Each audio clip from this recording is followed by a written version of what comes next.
She got a call at 2 a.m., then cried when I asked who it was. Not angry, not scared, just cried. And that was the moment I knew everything I believed about us was a lie. My name's Daniel. I'm 34 years old, living just outside Charlotte, North Carolina, in a modest 2-bedroom townhouse I used to call home. I'm a structural engineer, mostly bridges. Some highway work, nothing sexy but solid, dependable. Kind of like me, I guess. I'm the guy who brings a flashlight to camping trips even when no one thinks we'll need it. I'm the guy who triple checks. The stove keeps a small first aid kit in the glove box. Sets calendar reminders for oil changes. I met Harper 4 years ago at a mutual friend's engagement party. I remember exactly how it happened. She was standing by the punch bowl, rolling her eyes at some guy trying way too hard to be funny. She had this quiet confidence about her, the kind that doesn't shout to be noticed, just is. She caught me. Looking, smiled like she already knew what I was thinking, and said, "You look like you'd rather be building IKEA furniture than making small talk." She was right. I laughed, and just like that, the ice was broken. Harper was a paralegal, smart, organized, driven.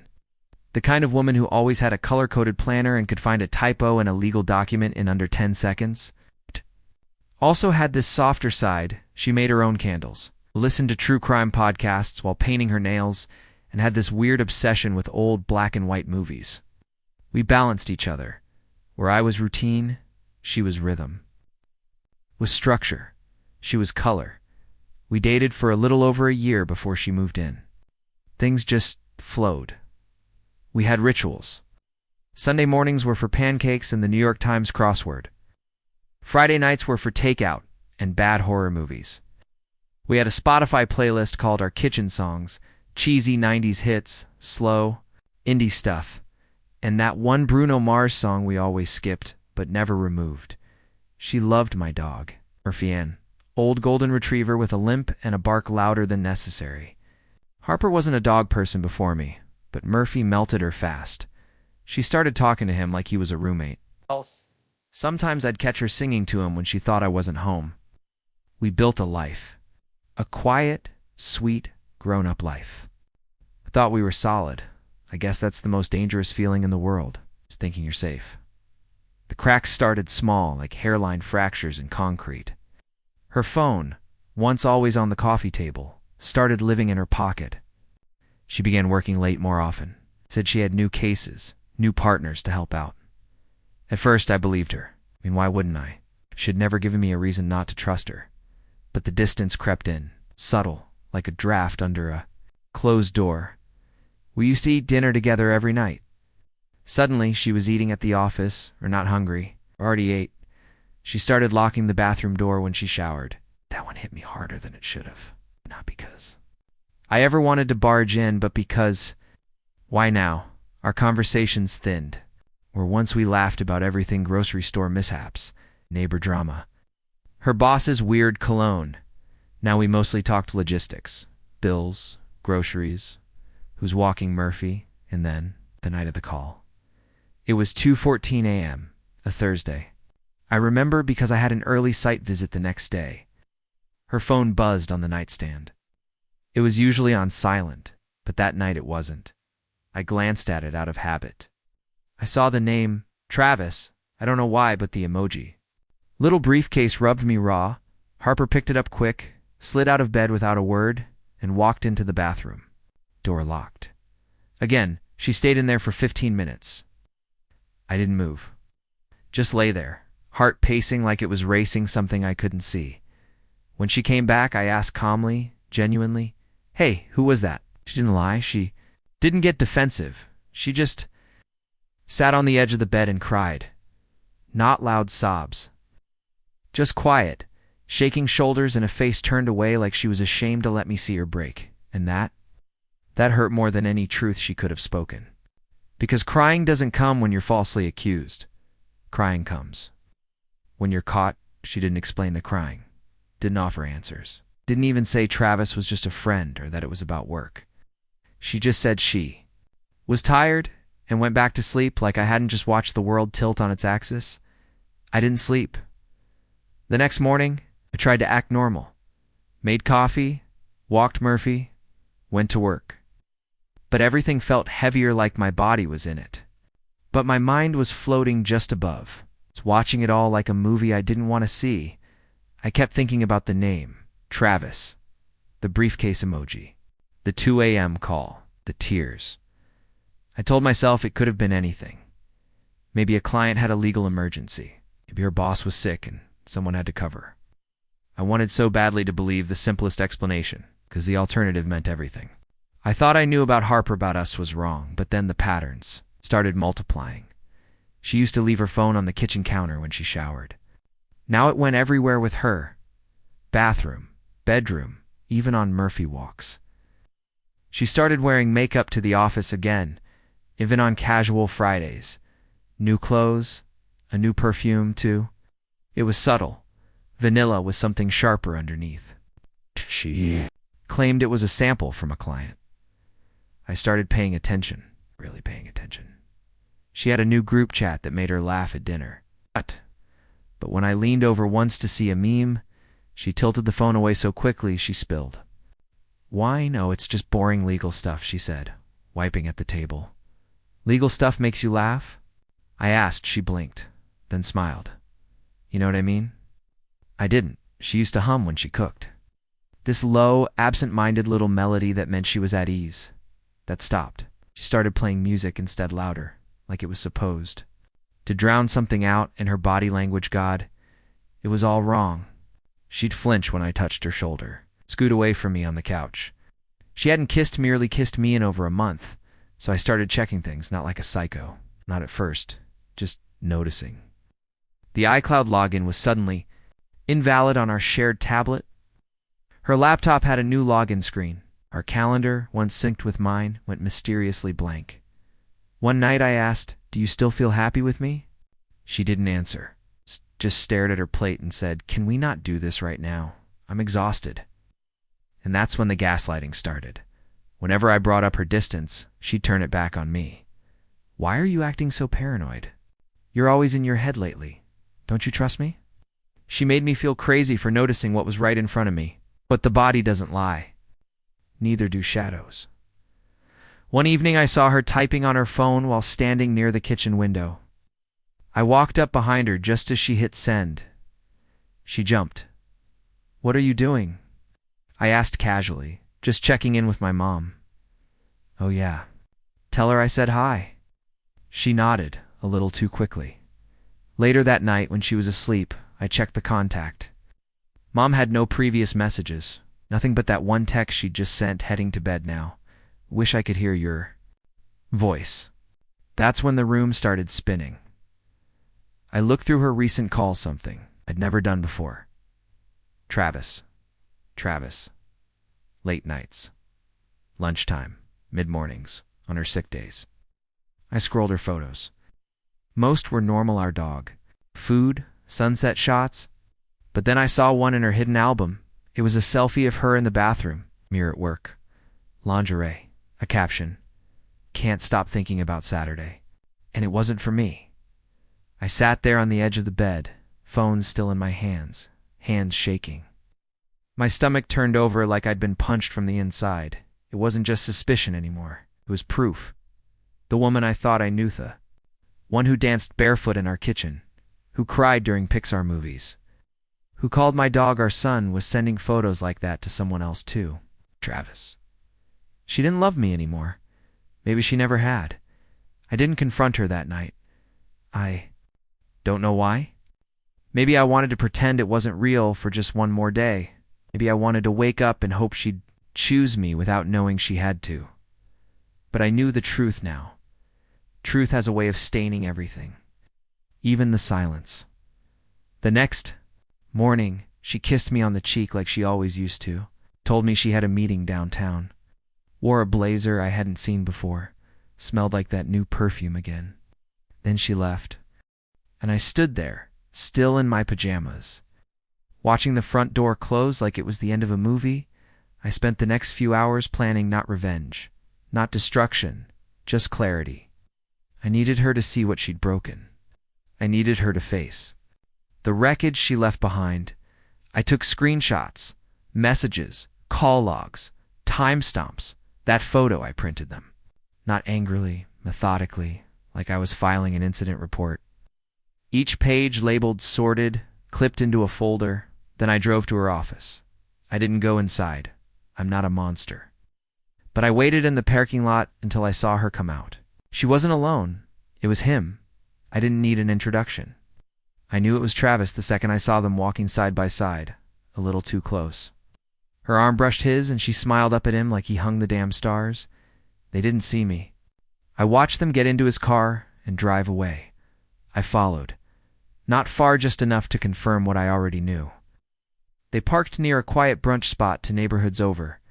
He put his hand on the small of her back as they walked in. She didn't flinch. I didn't go in, just waited. My hands gripping the steering wheel so tight, I thought I might snap it. After they disappeared into the building, I drove to her parents' house. Why? Because they loved me. Her mom used to call me her future son-in-law, her dad once told. Me, I was the first man he'd ever trust with Harper's heart. I knocked on their door. They opened it, surprised but warm.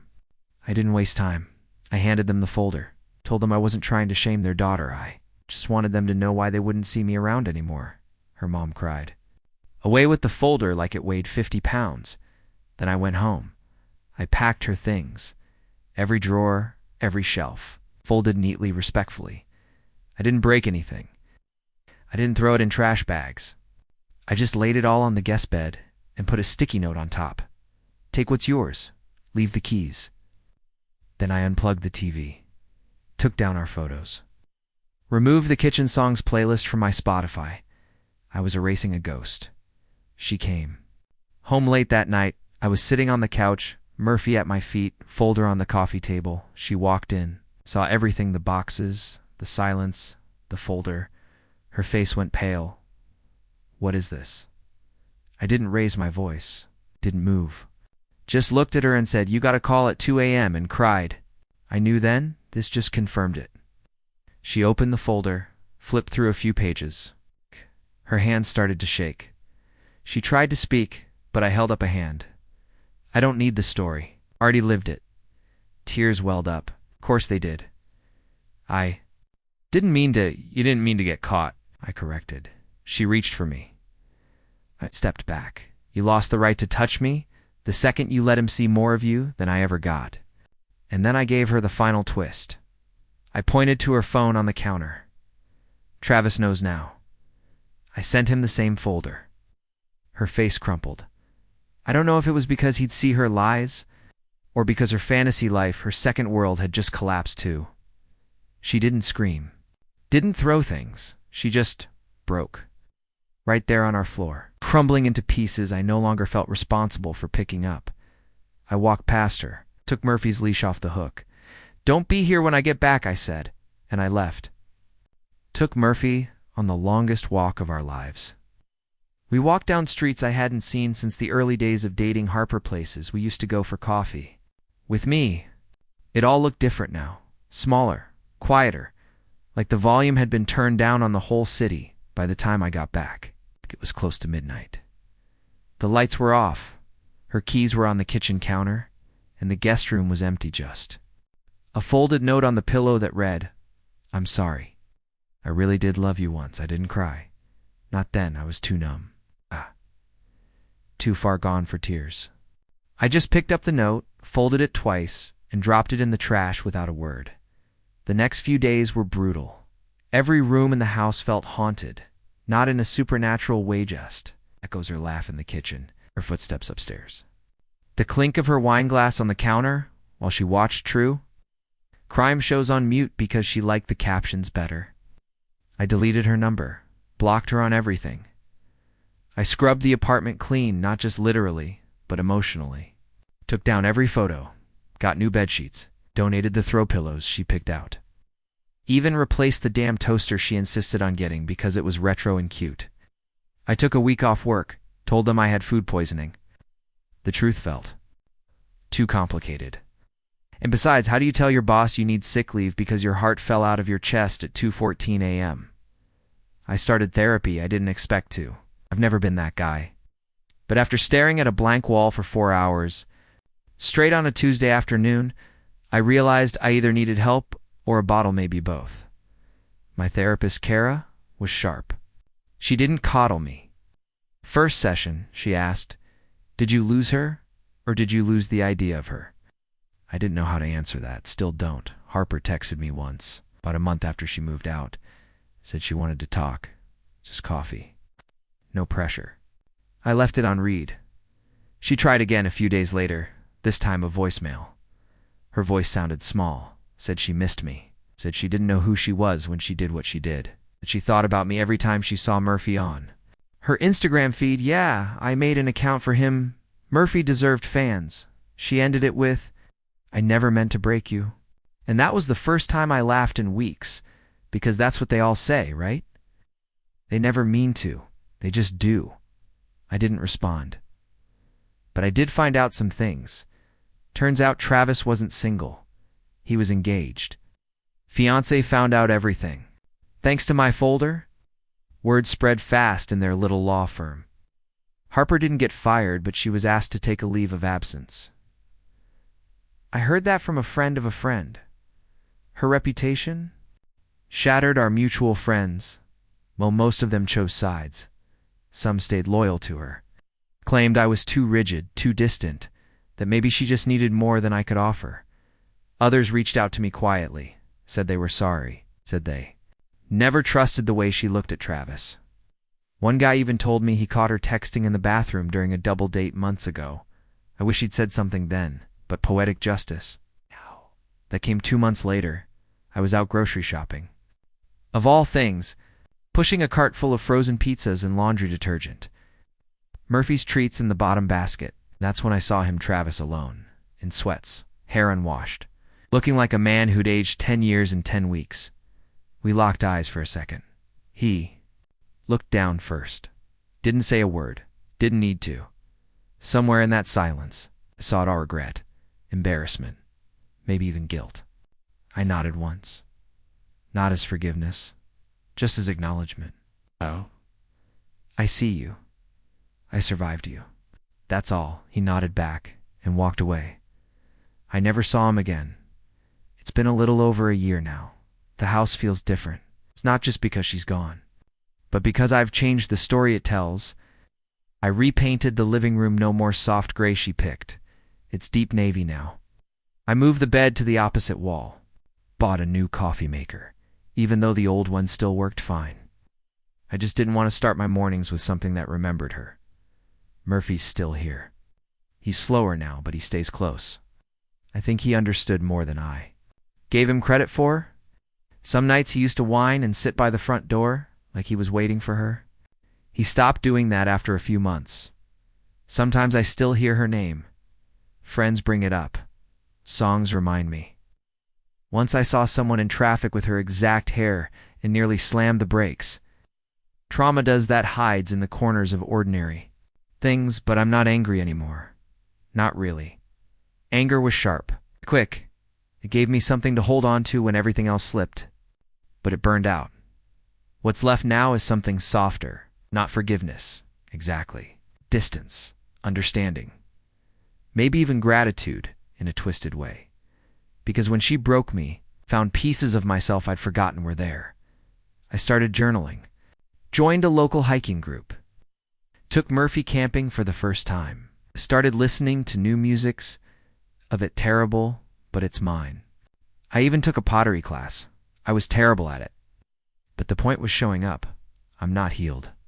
That's the lie people tell at the end of these kinds of stories. Like there's some finish line to cross. Some perfect version of yourself waiting on the other side. There isn't. There's just this version of me, a little more guarded, a little wiser.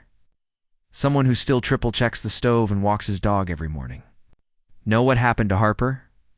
I don't check. I don't scroll. If she's happy, I hope it's real this time. And if it's not, I hope she finds the courage to stop pretending. As for me, I'm learning how to be okay alone, how to enjoy quiet without wondering who it's covering for, how to trust again, not just others, but myself. She got a call at 2 a.m. and I thought it was the beginning of the end. But really it was the beginning of me. If you enjoyed my story, Don't forget to like and subscribe for more real-life stories like this.